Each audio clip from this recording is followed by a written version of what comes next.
अस्सलामुअलैकुम वरहमतुल्लाहि वबरकातुहू। मैं हूं आपका तबीब हकीम लियाकत अली खिची अपने चैनल तिब की दुनिया मुफरद अज़ा के साथ। और आज का हमारा जो टॉपिक है वो चल रहा है जिनसी मसाइल पे। तो इसमें आज जिस टॉपिक पे हमने बात करनी है उसका उन्वान है कि क्या एक गोली से जिनसी मसाइल का हल मुमकिन है। दोस्तों, बहुत सारे अहबाब की कॉल्स आती हैं और उनके सवालात इस किस्म के होते हैं जिनके जिनसी कमज़ोरी हो गई है, तो कोई एक गोली बता दें, कोई एक कैप्सूल बता दें, कोई नुस्खा बता दें ताकि हमारी जिनसी क़ुव्वत जो है वो बहाल हो जाए। तो दोस्तों, अपने टॉपिक की तरफ बढ़ने से पहले आपसे गुजारिश है कि अगर आपने हमारा चैनल सब्सक्राइब नहीं किया तो जल्दी से इसे सब्सक्राइब कर लें और साथ लगे घंटी के बटन को भी दबा दें ताकि तिब सेहत के मौजू पर हर नई आने वाली वीडियो आपको सबसे पहले मिल सके। तो दोस्तों, आज हमने इसीलिए इस मौजू को चुना है ताकि तबीब हजरात भी ये समझ लें और अवामुन्नास भी ये समझ लें कि जिनसी शोबा जो है वो ख़ासा पेचीदा है और कभी भी एक गोली, कैप्सूल या नुस्खा जो है वो इसका कतई जो है वो इलाज नहीं हो सकता। तो हम एक तरतीब से इसको शुरू करते हैं। तो सबसे पहले हम जो है वो जिनसी अमल को देखते हैं कि जिनसी अमल जो है वो ख़ुद क्या है। दोस्तों, हर इंसान अपने दिल में ये ख्वाहिश रखता है कि इसका हुस्न व शबाब और इसकी जिनसी ताकत व क़ुव्वत हमेशा बरकरार रहे। इस ख्वाहिश के हसूल के लिए वो बहुत ज़्यादा जतन करता है। कुदरत ने जिनसी मिलाप में कैफ व सरूर और लुत्फ़ व शौक़ का जज्बा रखा है और साथ ही इसके लिए हदूद भी मुकर्रर फरमा दी हैं। जब इंसान फितरत की खिलाफ वर्जी करता है तो फिर फितरत की ताज़ीरात का शिकार भी होता है। मौजूदा दौर में जिनसी अमराज की कसरत है और इसमें तेज़ी से इजाफा हो रहा है। जिनसी अमराज का इलाज दूसरे अमराज की निस्बत खासा मुश्किल है और सबर आजमा है। इसकी अहम वजह मरीज़ की जल्दबाजी, अतिबा का असूल इलाज को पसे पुश्त डालना और मुजरबात से इलाज की कोशिश करना शामिल है। मरीज़ों को ये बात जान लेनी चाहिए कि तबाहशुदा जिनसी निज़ाम एक खुराक से या एक गोली से या एक कैप्सूल से कभी भी ठीक नहीं हो सकता, मगर ऐसे मरीज़ अपनी मर्दानगी को कमज़ोर भी ज़ाहिर करना नहीं चाहते और जल्द शिफा याबी के लिए इश्तियारी तबीबों और अतइयों के इश्तियारात पढ़कर, जिनमें ये दावा होता है कि खोई हुई जवानी को वापस हासिल करें, एक कैप्सूल से जवानी ताहयात कायम रखें, ये उम्मीद कर लेते हैं कि हम एक या दो खुराकों से ही ठीक हो जाएंगे, मगर ये बात भूल जाते हैं कि सालों महीनों तक दिन रात अपना जौहर शबाब बेदरेग लुटाने और ख़ुद को बर्बाद करने के बाद एक खुराक से शफा कैसी। तो जिनसी अमराज चूँकि खसूसी तवज्जो और सब्र चाहते हैं, जो निज़ाम बिगड़ चुका है उसकी दुरुस्तगी ज़रूरी है और इसके बाद जिनसी मर्ज़ का हल किया जाता है ताकि मरीज़ को मुस्तकिल शिफा मिले। इसके साथ साथ एक और चीज़ भी मरीज़ को जान लेनी चाहिए कि जितनी क़ुव्वत नई चीज़ में होती है, ठीक है, जितनी क़ुव्वत नई चीज़ में होती है उतनी क़ुव्वत जो है वो रिपेयर जो है रिपेयर में नहीं होती। यानी जो चीज़ रिपेयर हो उसमें वो क़ुव्वत नहीं होगी, ठीक है, वो क़ुव्वत नहीं हो सकती जो कि नई चीज़ में होती है। तो एक दफ़ा इलाज के बाद ऐसे मरीज़ों को ये सोचना चाहिए कि अब उन्होंने एक परहेज़ी जिनसी अमल को इख्तियार करना है। तो दोस्तों, अब हम अपने टॉपिक को आगे बढ़ाते हैं और जिस चीज़ को हमने डिस्कस करना है उसमें सबसे पहले हम जिनसी अमल की ज़रूरत को देखते हैं कि ये जो जिनसी अमल की ज़रूरत क्या है, जिनसी अमल की ज़रूरत क्या है। ठीक है, इस चीज़ को हमने डिस्कस करना है। तो दोस्तों, हमारा मौजू चूँकि जिनसी अमराज हैं, इसलिए जहन में सबसे पहले ये सवाल पैदा होता है कि इंसान को जिनसी अमल की ज़रूरत क्यों पड़ती है। इस सूरत में दर्ज झैल 2 अवामिल हमारे सामने आते हैं। नंबर 1, बकाए नस्ल व तवालिद। ठीक है, और नंबर 2 दूसरा जो ख्याल आता है वो है जी जज्बा-ए तस्कीन की तकमील। जज्बा-ए तस्कीन की तकमील। तो ये 2 अवामिल हैं जो कि जिनसी अमल की ज़रूरत। इसमें तो साफ ज़ाहिर है कि जिनसी अपनी जिन्स बढ़ाने के लिए इंसान जो है वो जिनसी अमल को इख्तियार करता है। तो दूसरा जो है जज्बा तस्कीन की तकमील, इस पे अगर देखें तो कुरान मजीद में इरशाद बारी ताला है जिसका तर्जमा ये है कि जोड़े बनाए गए ताकि उनकी तरफ से तस्कीन हासिल हो। इंसानी जिस्म में अल्लाह ताला ने एक फितरी तहलील रख दी है जो इंसान को, यानी इंसान बच्चा होता है, उसके बाद फिर वो जवान होता है, जवानी से बुढ़ापा आता है और बुढ़ापे से वो मौत की तरफ चला जाता है। ये एक तहलील है। इस तहलील को कुदरत जिनसी जज्बे की तस्कीन से कम करती रहती है ताकि जिस्म में इतदाल कायम रहे। तो आपने देखा होगा कि जो लोग जिनसी अमराज में मुब्तला होते हैं या उनकी जिनसी क़ुव्वत बहुत कम होती है, वो दूसरे लोगों की निस्बत जल्द बूढ़े हो जाते हैं। तो इसमें अब हमारा अगला टॉपिक है कि जिनसी अमल का जो मकसद है, जिनसी फ़ेल का हकीकी मकसद क्या है। ये जनाब जिनसी फ़ेल आ गया और इसका हकीकी मकसद क्या है। ठीक है जी, जिनसी फ़ेल का हकीकी मकसद। तो दोस्तों, जिनसी फ़ेल का हकीकी मकसद सिर्फ औलाद पैदा करना या तस्कीन हासिल करना नहीं है, बल्कि इससे इंसानी बदन को और भी कई फ़वाइद हासिल होते हैं। सही व फितरी और ज़रूरत के मुताबिक जायज़ मुबाशरत जो है वो बदन की फ़जूल रतूबात का अखराज करती है। फासिद मादे की पैदाइश नहीं होती, मगर बलोगत की उम्र को पहुंचकर भी जो मर्द व ख़वातीन निकाह नहीं करते वो सोज़ाक, आतशिक और इख्तिनाक़ुर्रहम जैसे खौफनाक अमराज का शिकार हो जाते हैं। इस्लाम ने हर शोबे हयात में इंसान के लिए कवानीन मुकर्रर कर दिए हैं। इंसान जब तक इन कवानीन की हदूद में रहता है पुरअमन, खुशहाल और तंदुरुस्त रहता है, और जब वो इन हदूद को तोड़ता है तो मर्ज़, मसाइल और बेचैनी में गिरफ्तार हो जाता है। दूसरी जगह इरशाद बारी ताला है कि मर्दों को औरतों और औलाद की जो मोहब्बत है उससे ज़िनत है।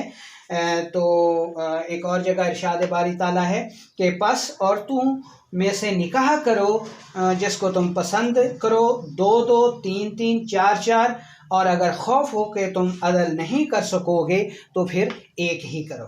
तो दोस्तों, ये था जिनसी जो है फ़ेल का हकीकी मकसद।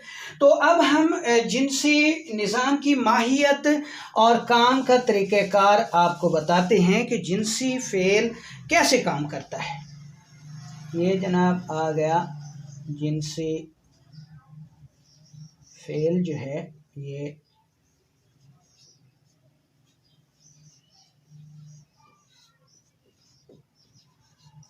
जिनसी फ़ेल कैसे काम करता है।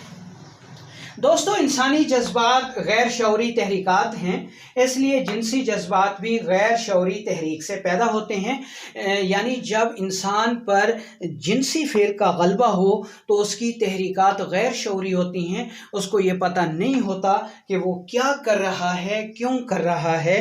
वो उस वक्त उसमें और एक हैवान में जो है वो कोई फ़र्क नहीं होता। इसलिए अक्सर आपने देखा होगा कि जो लोग इंतहाई गैर तबाई तौर पर जिनसी दरिंदे बन जाते हैं, उन पे जिनसी फ़ेल जो है वो गलबा पा लेता है। तो ऐसे लोग जो है वो इंतहाई छोटी छोटी बच्चियों को जो है वो अपनी हवस का निशाना बना डालते हैं। तो दोस्तों, इसी तरह अब सूरत हाल हमने पढ़नी है कि जिनसी फ़ेल कैसे काम करता है। इसके बाद हम आपको एक तस्वीरी खाके से भी इसको समझाएंगे। तो दोस्तों, एक मर्द जब अपनी बीवी के हुस्न व जमाल, ज़ीनत व किरदार, नफासत व नज़ाकत और शीरीं कलाम को देखता व महसूस करता है तो उसके एहसासात में एक बिजली सी की लहर पैदा होती है, जिससे उस पर एक कैफ व सरूर सा तारी हो जाता है। ये हालत इसके एहसासात को कल्ब तक आसाब के ज़रिए पहुंचाती है।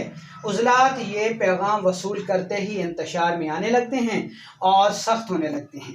जो ही उज़लात तहरीक में आकर उज़्वे मखसूस को इंतशार में लाकर तनाव की हालत में लाते हैं तो तबीयत गुदुद में तस्कीन पैदा कर देती है और रतूबात वहाँ यानी गुदुद में जमा होने लगती है। जब उज़्वे मखसूस की हरकत शुरू होती हैं तो रगड़ से एक किस्म की हरारत पैदा होने लगती है। ये हरारत तहरीक को उज़लात से गुदुद की तरफ बढ़ा देती है। जब गुदुद की तहरीक का ताल्लुक आसाब से कायम होता है तो मनी का अखराज हो जाता है और जिनसी फेल जो है वो तकमील पा जाता है। तो इसको हम एक तस्वीर की मदद से भी आपको समझाते हैं, लेकिन इससे पहले जो है वो हम आपको कुछ बताते हैं कि हमारा जिस्म जो है वो आसाब, उज़लात और गुदुद से मुरक्कब एक मशीन है हमारा। यानी ये जिस्म हो गया, इसमें आसाब हैं, उज़लात हैं और गुदुद हैं। ठीक है, ये एक मशीन है। अब आसाब का काम क्या है? आसाब का काम है एहसासात पैदा करना, यानी जमा का जितना भी एहसास है, जमा का ख्याल है, वो आसाब के ज़रिए ही पैदा होता है। उज़लात जो है वो इंसानी जिस्म में सख्ती, इंतशार और हरकत के ज़िम्मेदार है। यानी जिनसी अमल में उज़लात का काम जो है वो उज़्वे तनासुल में सख्ती पैदा करना, इंतशार लाना और हरकत पैदा करना है। अब आ जाते हैं गुदुद। गुदुद जो हैं ये जिसमें क्या करते हैं, ये जिनसी वक्त पैदा करते हैं। ठीक है, मनी को पुख्ता करते हैं, स्पर्म्स पैदा करते हैं।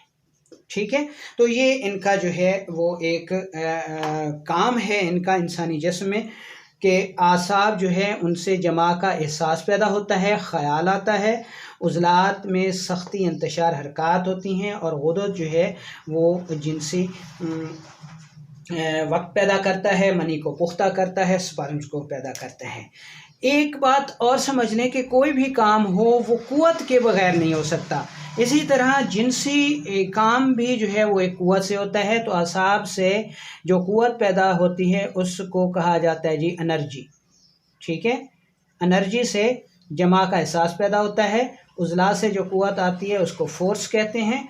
फोर्स से जो जिनसी अमल में सख्ती, इंतशार और हरकत पैदा होती हैं और गुदुद से जो क़ुव्वत पैदा होती है इसको पावर कहा जाता है। तो ये एक अमल है जो कि इंसानी जिस्म में तकमील पाता है। अब इसको हम एक जो है वो तस्वीरी खाके की मदद से हम आपको समझाने की कोशिश करते हैं। ठीक है जी, ये जनाब कानून मुफरद अज़ा के मुताबिक एक तस्वीर हो गई। ये दिमाग हो गया, ठीक है, ये दिल हो गया जिसको हमने उज़लात कहा और ये जिगर हो गया। ठीक है जी, अब यहाँ से ख़याल पैदा हुआ कि जनाब जमा किया जाए। ठीक है जी, जमा का ख़याल पैदा हुआ। ठीक है जी, ये जमा का जब यहाँ पे ख़याल पैदा हुआ तो दिमाग ने दिल को इत्तला दी कि ये उज़लात हैं, ये कि जनाब जमा पे नवाब साहब का दिल कर रहा है तो इसके लिए तैयारी की जाए। तो ये जो पैगाम दिल को मिला तो उज़लात, चूँकि उज़्वे तनासुल में उज़लात की तादाद सबसे ज़्यादा है, तो उज़लात ने दिमाग का ये पैगाम पाते ही जो उज़्वे तनासुल था उसमें इंतशार और सख्ती पैदा होने लगी। ठीक है, अब जब यहाँ पे इंतशार पैदा हुआ, सख्ती पैदा होने लगी, तो तबीयत ने यहाँ जिगर में जो है ये तस्कीन पैदा कर दी, ये फूल गए और इन्होंने दौरान खून की वापसी को रोक दिया, जिसकी वजह से यहाँ पे इंतशार बढ़ने लगा। उज़्व तनासुल जो है वो पूरे इंतशार में आ गया। जब उज़्व तनासुल यहाँ पे इंतशार में आ गया तो उसके बाद जमा की हरकत शुरू हो गई। ठीक है जी, यहाँ पे जमा की हरकत शुरू हो गई। हरकत से रगड़ पैदा हुई, रगड़ से हरारत पैदा हुई। हरारत जब अपने पूरे तदाल पर आ गई, मनी पुख्ता हो गई, तो तहरीक जो है वो दिल से उज़लात की तरफ जिगर की तरफ आ गई। जिगर तहरीक पाते ही जब इनका ताल्लुक़ उज़लात से हट के दिमाग से हुआ तो मनी का जो है अखराज हो गया और जिनसी अमल जो है वो तकमील पा गया। तो मुख्तसर तौर पर हम ये कह सकते हैं कि दिमाग जब एहसास पैदा हुआ कि जमा किया जाए, तो दिमाग ने हुक्म दिया दिल को जी के जमा के लिए तैयारी की जाए। उज़लात ये हुक्म पाते ही उन्होंने उज़्व तनासुल को इंतशार और सख्ती में ला खड़ा किया। जब ये इंतशार और सख्ती में आ गया उज़्व तनासुल, तो फिर जमा की हरकत शुरू हो गई। हरकत से रगड़ पैदा हुई, रगड़ से हरारत पैदा हुई और यहाँ पर जो तस्कीन थी जिसने इस दौरान खून को रोका हुआ था, जिसकी वजह से उज़्व तनासुल में इंतशार और सख्ती थी, तो जब तहरीक यहाँ पर पहुँची, ठीक है, तो यहाँ पर तहरीक पहुँचते ही इसका ताल्लुक़ जब दिमाग से हुआ, गुदूद नाकला तेज़ हो गए, मनी खारिज हुई, तो जिनसी अमल जो है वो तकमील पा गया। तो ये एक जिनसी अमल था, जिनसी निज़ाम था जिसको हमने डिस्कस किया। तो अब हम मज़ीद जनाब आगे चलते हैं। तो अब देखें इस सारे अमल में कि कितनी जो है वो वजाहत है, कितनी। तो अब हम देखते हैं कि क्या जिनसी अमल है, क्या जिनसी क़ुव्वत है। क्या इंसान में 3 किस्म की जो है वो क़ुव्वतें पाई जाती हैं। एक को हमने एनर्जी कहा जो दिमाग से पैदा हुई, ठीक है। दूसरी को हमने फोर्स कहा जो कल्ब से पैदा हुई। तीसरी को हमने पावर कहा जो जिगर में पैदा हुई, ठीक है। तो जब ये तीनों मिली तो यहाँ पर एक और क़ुव्वत पैदा हुई। इस क़ुव्वत को हमने कहा जिनसी क़ुव्वत, यानी एनर्जी, फोर्स और पावर जब मिली तो यहाँ पर जो क़ुव्वत पैदा हुई वो थी जिनसी क़ुव्वत,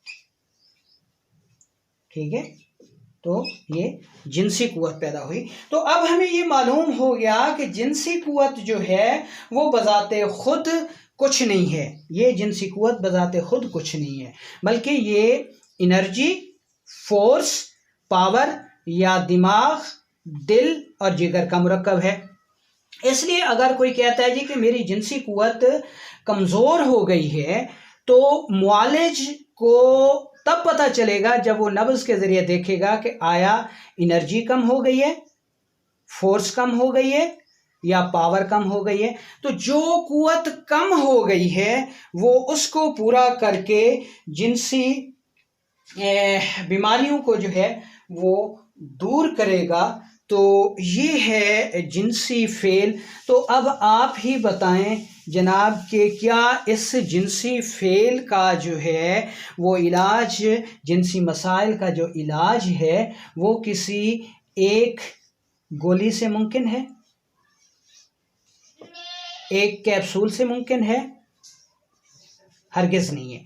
या किसी मुजर्रब नुस्खा से है? हरगिज़ नहीं है। तो जब तक एक तबीब को इसके फेल का पता नहीं चलेगा कि जिनसी फेल ख़राब किस वजह से है, तो वो जिनसी अमराज का कभी भी इलाज नहीं कर सकता। तो इसलिए हमेशा अपने मुआलिज को ही इलाज का मौका दीजिए और ख़ुद तबीब बनने की कोशिश ना कीजिए।